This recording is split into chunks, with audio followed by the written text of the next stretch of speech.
Bonjour, et maintenant, est-ce la faveur des hommes que je désire ou celle de Dieu? Est-ce que je cherche encore à plaire aux hommes?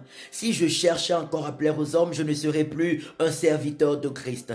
Galates chapitre 1er au verset 10. La Bible nous parle d'un homme du nom de Saül, roi Saül, premier roi d'Israël. La parole de Dieu nous dit dans le livre de 1 Samuel chapitre 13, à partir du premier verset au verset 14, que l'Éternel, par le prophète Samuel, lui a donné une instruction d'attendre pendant 7 jours avec son armée que le prophète Samuel vienne et offre des offrandes d'action de grâce et des holocaustes à Dieu afin qu'ils aillent combattre. Après, ils iraient combattre les Philistins et Dieu leur donnerait une écrasante victoire. Les 7 jours étant arrivés, Samuel, ne voyant pas le prophète arriver, commença à paniquer, surtout quand il a constaté que ses soldats ont pris peur et ont commencé à se retirer de lui. Qu'est-ce qu'il a fait pour plaire à ses soldats? Il les a tous appelés. Il a dit: apportez-moi l'holocauste, je vais moi-même l'offrir. Il a préféré désobéir à Dieu pour plaire à ses amis, afin de garder avec lui ses soldats, afin de garder avec lui ses compagnons de marche, au détriment de la parole de Dieu. Et quand il finissait juste d'offrir cet holocauste, voilà le prophète Samuel qui arrivait, et le prophète lui a dit: qu'est-ce que tu as fait? Pourquoi as-tu agi en insensé? Il a dit: j'ai vu mes soldats m'abandonner et j'ai pris peur. Et Samuel lui dit: tu n'as pas eu confiance en Dieu. À cause de cela, l'Éternel te retire la royauté et il la donne à quelqu'un d'autre qui fera mieux que toi, un homme selon son cœur. Si tu avais été fidèle à Dieu, si tu avais fait confiance à l'Éternel, il aurait affermi ton trône sur Israël pour toujours. Mais maintenant, la royauté te sera retirée parce que tu as désobéi à l'Éternel.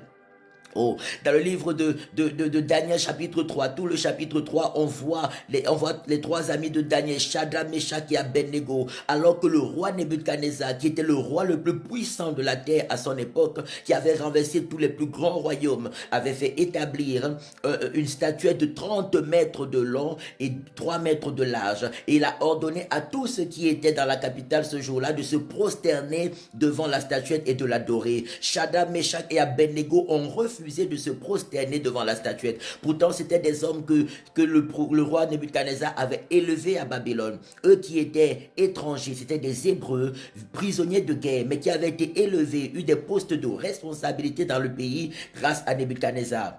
Mais ils ont refusé d'obéir à Nebuchadnezzar, quand bien même tous ceux qui étaient dans la ville ce jour se sont prosternés devant la statuette. Les 3 hommes ont dit: nous on restera fidèles à Dieu. Ils ont préféré être fidèles à Dieu et désobéir à Nebuchadnezzar. Ils ont préféré être fidèles à Dieu et refuser d'imiter toute la ville.